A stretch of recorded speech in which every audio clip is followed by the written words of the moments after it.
Hello, this is another episode of Western Wisconsin Journal. I'm Buck Malick. Today I've got the pleasure of interviewing two of Hudson's leading ladies. Yes, Mary Claire Olson Potter is on my left and Sarah Brook is on my right. Our subject is going to be Sustain Hudson and a particular initiative that Sarah has kicked off with Mary Claire's help and a little involvement on my part. And I think you're going to find it very interesting. Why don't we start with you, Sarah, because this initiative began with your master's project, right? Tell us a little about that. It began as my capstone thesis, and we were charged with putting together some of our skills we've learned throughout the program with respect to sustainability. I'm working on an MBA in sustainable business management, and but we needed to have it be relevant in our own personal lives. And something that, since our family has owned the business that we have talked about for years, is really forming partnerships with our neighboring businesses in our community and really focusing in on sustainability with the understanding that really it's taken from the past, you know, really going back to some business basics from the old days, but putting kind of a modern day twist on it and really talking about collaboration and working together. So all leading back to those sustainable initiatives. How did you get involved with this, Mary Claire? Well, Sarah came to the chamber and she, as a part of her project, was working on a survey that she wanted some of the business owners to participate in. And then from there on, we've just developed this great partnership and understanding that the business community is really interested in ensuring that Hudson is sustainable and green. And we know that we have a long ways to go, but we're starting with some small steps. But the exciting part is just really the grassroots effort that Sarah has created and just how the group has grown and how people are getting engaged in it. And the chamber is thrilled to be a partner. I see. So I think our readers may not be completely familiar with her business, Purple Tree. That started, what, a decade ago? 5 years ago? Something like that? Yeah, well, a little bit longer. This holiday season will be our 14th holiday season in Hudson. Okay. Yeah. And you touched on the nature of your business. Do you have a mission statement kind of thing? We are a benefit corporation, and benefit corporations are businesses that strive to balance how they treat people and the planet, and that when you treat those two right, the profit follows. And when we opened our doors many years ago, that was really before that terminology was coined, and a lot of people didn't think we'd be there, and quite honestly, we weren't sure if we would be there, but we have found by honoring that, it really has worked out very well for us that you can, you know, do good while doing good. And so our overarching premise or mission is everything in our store is either good for people or good for the planet, which coincides back to benefit corporations. Which weren't even a thing 14 years ago, were they? That's a relatively new legal construct, a special kind of corporation. It's kind of it's not a not-for-profit as such. It's not for-profit. It's a balance of shareholder interests and the buyers and the employees, I take it. Yep, it actually is a for-profit business. So like from a legal perspective, which is probably something you might be interested in, we are still considered an S-Corp, but it's with that additional designation. And so we had to report back to the state on an annual basis what we do, how we honor that. So, you know, we track all the different steps we put into place, and certainly this initiative that our business has worked on will be part of what we share next year. So, not to make too much of that, but are there other Hudson businesses that have picked up this benefit corporation model? That you're aware of, Mary Claire? Not that I'm aware of. And I think, you know, congratulations on the 14 years. I mean, right? We know that businesses meet those milestones, and 14 is phenomenal and really adds a lot to our community. I think, as far as I know, in terms of the chamber membership, you are the only member that carries that. And it's fairly new in the state. I think you're right. In the state of Wisconsin, benefit corporations only were allowed at the end of last February. Oh, okay. There's a couple of businesses that certainly run under that premise. You know, Plantables, which is you know, creates bee bombs with people, employees of all sorts of abilities. Suranda is another one that certainly runs underneath that kind of premise too. They might not have the official designation, but that they're certainly modeled that way. Good. Well, let's get back a little bit to the specifics about what happens. There are 4 or 5 different places you're going with this, as I understand. Why don't we pick, start where you want. Is it bicycle racks? Is it recycling bins? Something or other. Well, what happened, you know, Mary Claire is absolutely correct. When I started this initiative with my master's degree, I did need some data, right? Because research-based and all of that. So I reached out to HIBA, Hudson Independent Business Association, and knew that that would be a good starting point. Those are businesses that are super active in our community, dedicating to keeping us thriving and understanding the importance of kind of the buzzword in the business world is staying relevant. So really up on those sorts of things. And so at the meeting where we presented in January, where all of us were there, the survey was conducted, and so I did a survey analysis, and we picked key areas where we could make progress that would be kind of small steps but could lead to big changes and kind of grow so that we could set ourselves in a position to do something bigger as time went on. And so the initiatives that everybody agreed upon were increasing recycling bins. At the moment, we don't have as many as we certainly would like to have in our town or our city. We also put into place adding bike parking, because at the moment in that downtown zone, again, there's some there, but it certainly could enhance and encourage people to use an alternative mode of transportation. It could help with the parking, the car parking situation in downtown Hudson, so many win-wins. And we also put into place a Skip a Bag program, and so we have, I don't know, does it go this way, Buck, or where do anyways, we have this card here. There are retail establishments and restaurants and coffee shops that are participating in this. And when a consumer skips a bag or a paper product, the participating businesses donate 10 cents to nonprofits. So that was another program that was put in place, and we have a number of participants with that. The other really visible thing is very intentional gardening in downtown Hudson. As people are strolling around, I encourage them to take a peek. They'll see really fun signage that talks about our pollinator-friendly gardens or our grow to share gardens.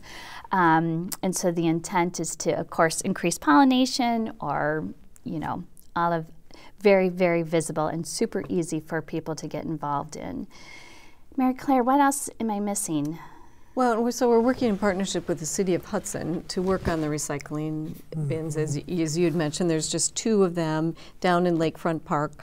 And so what we're trying to say, can we cut down on the number of trash cans downtown by adding the recycling, so we don't have as much what I kind of call sidewalk noise with all this clutter on the sidewalk, but that we would have a recycling bin right next to a trash can. And so hopefully with that, instead of just going and throwing out your trash, if I have a pop can or a water bottle, I will pause and look for recycling and put it in that. I think we're unique in the way that we don't quite have as much as we would like to see in this community. If you travel around to different communities and other places around, we see a little bit more of that. So we're trying to be sure that we provide that for the community here, because it's important. You don't need to throw out a plastic bottle or a pop can when you can recycle it.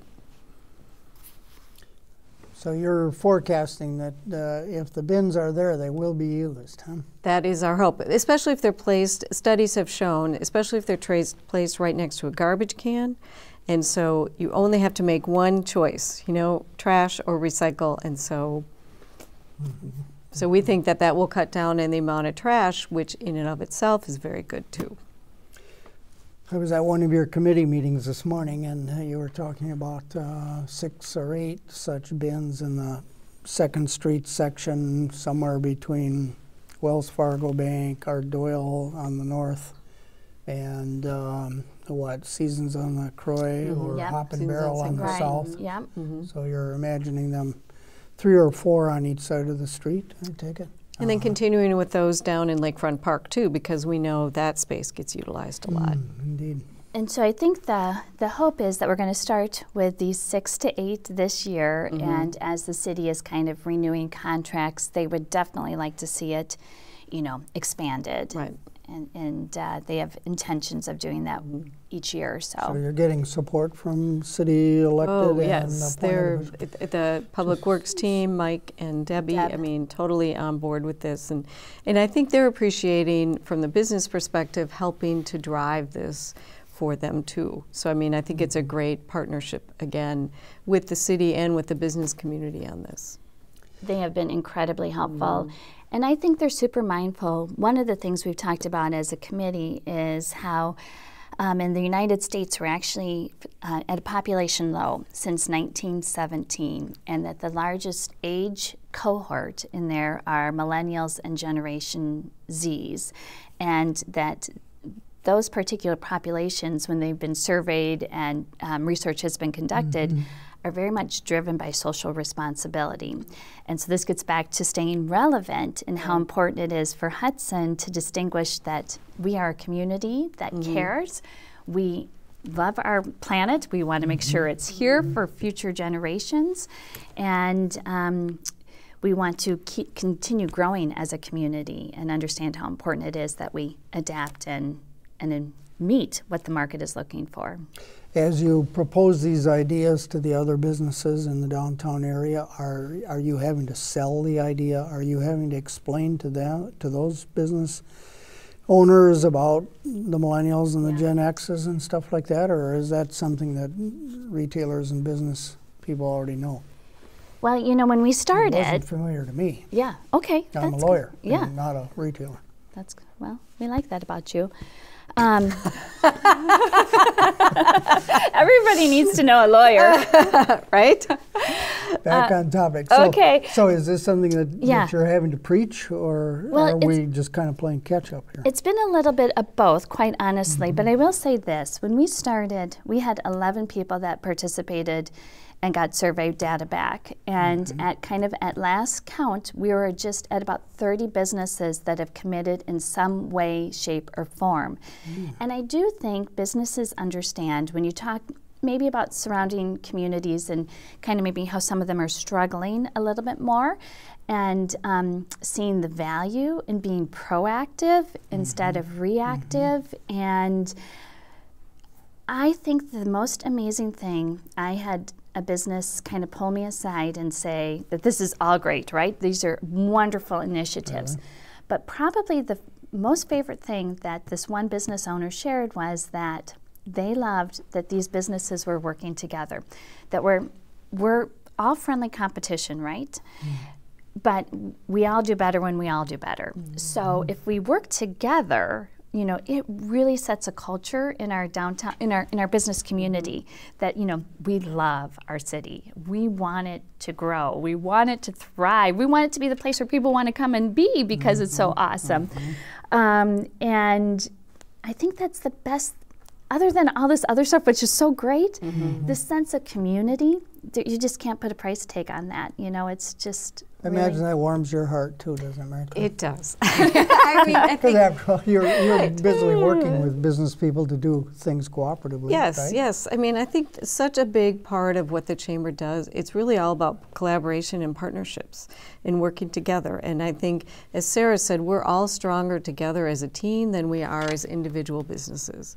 And so collectively, we can accomplish much more. I mean, hats off to Sarah and the team in this short amount of time, the number of accomplishments. But I'm going to be honest, Buck, there's a long list. This is just the start. I mean, baby steps. We've had several conversations about, okay, what if we all compost? Or, you know, and the restaurants are talking about, you know, can we order together and save on deliveries and trucks and money and all of that? You know, so if we're ordering for the holidays, we're all ordering.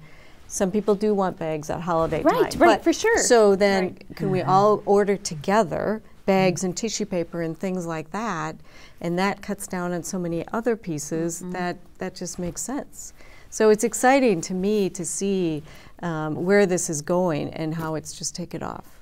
And I just want to add in there, I don't want it to feel like the Mutual Admiration Society, but yet it is kind of, because I don't think the traction would have been as successful without the Chamber's support. You know, Mary Claire really has helped drive, and the people she works with, really drive a really positive relationship between businesses and city, and has really led the charge on that. That certainly has been incredibly helpful. So it definitely is such a team effort and a true grassroots movement when I really think about the root of that definition. We have a large component of our retail business is serving tourists, isn't it, Mary Claire? And your business at Purple Tree must be, what, 50-50 local people and tourists, or what? I think, you know, I haven't done, coming from a family of academics, I haven't done official data on it, but just my kind of little research, I think it's probably 60 to 70% tourism and really 30 to 40% local, depending on weather in many respects. Is that kind of what you would guesstimate? And I think too, yes, with that though, and that's why, you know, what the business community does is so critical to this economic engine of Hudson, is because, you know, we hope to maintain the locals shopping and eating in the restaurants too, but we do need to invite others to the community to experience what we have. So businesses rely on that, the restaurants and retailers and our attractions rely on that too. But so we really, I think we're fortunate in Hudson to have a good mix. You know, we're not all, you know, we don't shut our doors on October 1 and reopen in the spring. You know, we are 365 days a year. Even those really cold days this winter when people were open, they maybe closed a little bit earlier, but you know, so that's the benefit that we have, because we have such a great mix of businesses and restaurants and retailers, that we have a lot to bring people to this community. Don't forget the arts. And the arts and culture, yes. Yeah. And so I suppose it's no accident that the 5 things that you're starting off with appeal both to tourists and to local people, don't they? Right. Definitely. And as Mary Claire did indicate, you know, we do have a list this long, so don't worry when these 5 are accomplished. We just wanted to get going right away, and you know, it must have needed some money. What did you do? What are you doing for money? How are you going to pay for this? Are you going to be sticking your hand out to government or something like that? Thanks, Buck. Well, you know, one of the things I did. Don't do that. Okay, I don't think that's the intention. I mean, one of the things I did fail to mention is we slowly saw that this project had such expanse that we needed to go bigger, and I don't. That might not be the right terminology, but we needed to go broader than Hudson Independent Business Association. So we reached out to Sustain Hudson. It was already a recognized entity in our community, known for incredible work that it does, like with cleaning up our riverfront, raising awareness to that, involving kids in recycled artwork, you know, a whole variety of things. And we thought it could be really enhancing to both Sustain Hudson and our downtown business community to join forces with that.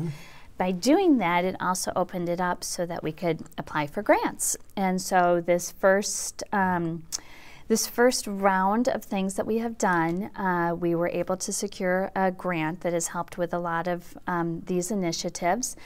We have and also by partnering with Sustain Hudson, we can apply for additional grants. And some of the programs that we do where monies are donated back, we will put back into Sustain Hudson for future projects, so to help us continue forward. Did that answer your? It did, and maybe this is a time for me to say a little bit about the background of Sustain Hudson. Great. It started in 2010, and I wasn't involved at that time, but I got involved about 3 years ago, and now I'm on the board and secretary-treasurer. So I dug back into some of the records of Sustain Hudson and noticed that back in 2010, there were certain things that we've come to recognize, you mentioned that there's a sort of a recognized brand and so on, and some of the leaders from the early Sustain Hudson movement started doing some things. Rain barrel sales, you remember those? At the spring showcase that the Chamber puts on, it's become customary for Sustain Hudson to donate a rain barrel as one of the prizes, and Earth Day artwork you had mentioned. The county has an Earth Day around April 22nd, the official Earth Day, you know. And next year, by the way, it'll be 50 years of that. I think we have big plans are being talked about. Working on it. Yeah, Gaylord Nelson, you know, Clear Lake, the father of Earth Day, Wisconsin's own prior governor, U.S. senator, etc. A lot of ties to our area, so we'll make the most of that. And then there were some things called Green Leaf Awards, and if time permits, I'll come back to that. We haven't done Green Leaf Awards for a few years. And then the biggest thing that happened in recent Sustain Hudson history actually was when another startup, if you will, took advantage of Sustain Hudson's 501c3 charitable status, and that was the Riverfest business. This is the 7th year of Riverfest. It's crazy. And there's a corporation, you know, for Riverfest, but we didn't see a need to go get our own 501c3, pay the money, do the paperwork and all that kind of stuff if we could use somebody else. So Sustain Hudson has been our fiscal agent for Riverfest. I say our because I'm one of the kind of the 4 coordinators of Riverfest, as well as now with Sustain Hudson. So Sustain Hudson kind of took credit for Riverfest. I got a publicity piece from a few years ago, and our Scrappy, they call it, you know. So funny. That's just fine as long as the work gets done. That's the key thing. Right. So.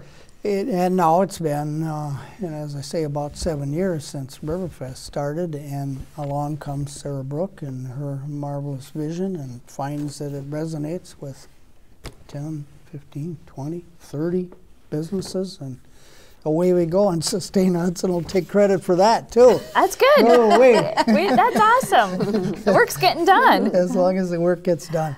The bigger vision about Sustain Hudson might interest you. Let me read from the vision statement. It's not really long. Sustain Hudson, Inc. promotes the grassroots engagement of community members in understanding the issues of sustainable development outlined in The Natural Step for Communities. And it goes on to describe that. There's a book called The Natural Step for Communities. And some Danes experimented with things and did things at the city level. The big, broad objectives of the Natural Step for Communities are to seek alternatives to fossil fuels, seek alternatives to synthetic substances and scarce metals that accumulate in nature, respect the physical and biological value of ecosystems, and fourthly, to meet human needs equitably. Those are really lofty goals, you know. Those are. I mean, that's... It could be a perfect world when those get achieved. There you go, there you go. So, good luck. So always...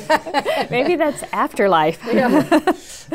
But I like to think that what we're doing here, and particularly what you're doing currently with this, is nibbling away at bite-sized pieces of it, and is entirely consistent with those very big objectives, and yet is, in the word, doable, or, you know, what's possible. Well, and I think some of the initiatives, too, especially, I do love those garden signs. And I think it starts a conversation with people walking down the street, and you see the signs, you see the recycle. I mean, you know, I just think hopefully this is all just going to continue to build upon. And people will recognize these changes in the community. And customers definitely are, because a lot of us that are participating business owners, we've talked about that, especially like the Skip a Bag program. Somebody will have been at a prior store, have seen the signage, and then they'll see it in our store, and they'll be like, it's so great that so many of these businesses are doing this. We don't need more bags. I mean, right, we all need bags at certain times in our life. And no shame, no judgment, nothing. But if you don't need one, what an easy way to, you know, have everybody win in the process. And the signs that Mary Claire was mentioning for the Grow to Share gardens and our pollinator-friendly gardens have been so well received, so many comments on them, so much so that local residents have wanted to start buying them. Which is great. It is amazing. And let's get that message out there, you know, that our pollinators need us. And, you know, I think we got to do some mind shifting that bees are good, you know, that and those things. And those little steps that if they see more and more people are doing it, it really holds a powerful message. And I'm hearing some customers are putting money in the jars themselves. Okay, I did that once because I needed a bag and I needed it for a gift. And then you felt bad. So I felt bad, so I put a dime in for the bag. I'm like, you know, it all works, right? That's right. But it just just causes you to pause and think about it. It really does. And make these small changes that can have a big impact down the road. What is it about your background that makes you, Mary Claire Olson Potter, think that this is a long-term thing for Hudson, that this isn't just some flash in the pan? Because I believe that Sarah and the team are really committed to this, and I think with the partnership that we have with the business community and with the city, I think that means that it's not just going to be, we're going to do a few ideas this summer and then we're just not going to do anything more. I think the list is developing. Once people see small progress and they get excited and they get on board, and we've seen the numbers increase from the to a dozen to plus 30. And so if we can show consistent moving forward and accomplishing some of these things, you'll just get more people on board. And it's really a lifestyle too, and it's a community change. I mean, people are looking for this in these communities. As you talk about the younger generations that are coming to Hudson, and they don't have cars, you know, so they use their bike to get around. So where do I park my bike? Well, now we have more options, which is great, and that helps for those that do drive to town, frees up some spots for them to find easier parking, and I can park my bike. I mean, right? Would this work in Rochester, where you were in charge of the chamber down there? You know, I think in the right community, I think there is certain things that would work kind of elsewhere. I mean, our goal that Sarah presented at our last Good Morning Hudson, where we had the leaders of the community, so we had the mayors and the town chairs and the town boards there, and we talked about, you know, we're starting here on some of these initiatives, but we really want it to be Hudson community-wide. And it was really fun. Afterwards, there was some networking that happened, and I spoke with two of the representatives, and one of them was talking about their pollinator garden they have in North Hudson, and could they have a sign in North Hudson, even though you know they're not here. Right. And we had Mary Claire, and a lot of us have dreams for composting, and so we have to work through some slight little obstacles, but there was talk about maybe a township being willing to work together with the city where, you know, we could have that happen. Right. So I do think there's real interest, because not only is it good for, you know, the environment, a lot of these initiatives, a lot of them really are financially beneficial too. So that is really the beautiful thing about it, you know, just win-win on many levels.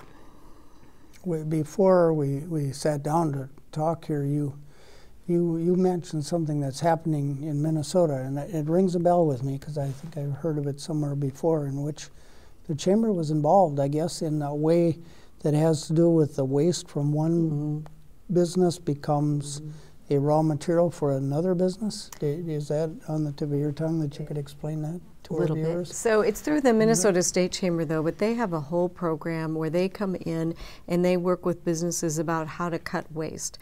You know, can you change your lighting?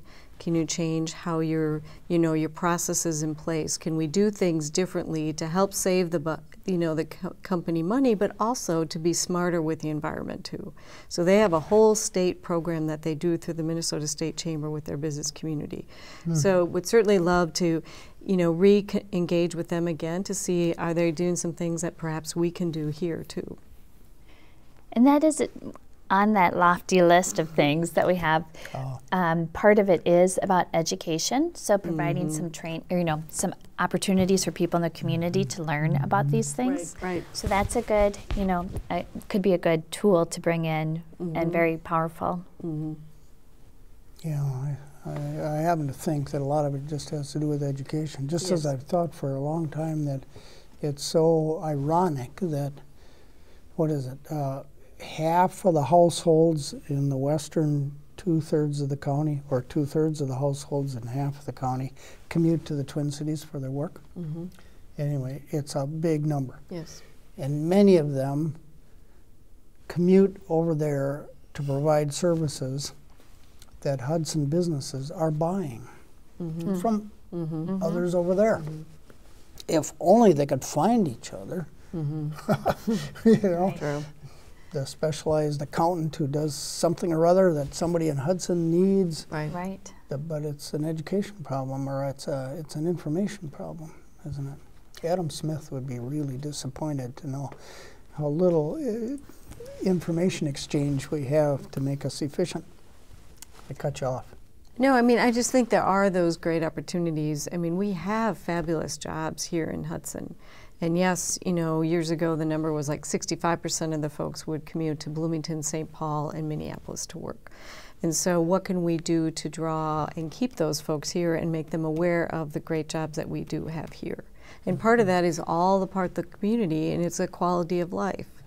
Right? I mean, people want sports, they want arts and culture, they want great restaurants, they want great shopping, and we offer all of that here. And so sometimes it is just the promotion and the education about you can get a really good job here in Hudson and live here too. And the kids can come back after they go away to college, can't they? That's true. My fingers are crossed. You have to let them launch a little bit, but then they come back. Then they come back. Okay. Come back, yeah. So what can we look for next, Sarah? What might be the first or the next public signs of activities on your initiative here? That's a great. Sustain Hudson. Yeah. That's a great question. We are hoping to, first of all, participate at Riverfest and maybe be there with some of our pollinator-friendly signage and Grow to Share signage. We are planning to do some press releases and kind of media releases once we get things just a smidge further down on the road. And we're just going to continue to work at this day by day, little by little. Lots of businesses pulling their weight, everybody contributing in a way, kind of capitalizing on their areas of expertise, because the more ownership, the more power there is, and the more, and power is probably not quite the right word, but the more people are engaged. Efficiency, effectiveness, yeah. All of that. So stay tuned, and we will definitely keep people apprised. Buck, I think a great way for people to know about this is on social media, is to look at the Sustain Hudson Facebook page. There's going to be an Instagram page that's going to get going. That's really a great way for people to stay on top of things too. Okay, Sustain Hudson's Facebook page. You're updating that, right? You and your pals. We got a team. I'm not. We got a team. Good. We'll probably That's have being pictures when the recycling bins are out on Facebook, and we'll educate on what goes in each bin. Yes. Definitely work with the local media too. Yeah. done. Same thing if people want to volunteer. If people want to be a part of this, if they want to help in some way. Yes, because contribute ideas, contribute hours, whatever. Exactly. Same place. Whether it's businesses or individuals, or and whether the business offers goods or if it's a service business, we have opportunities for anybody who is interested in and supports these concepts.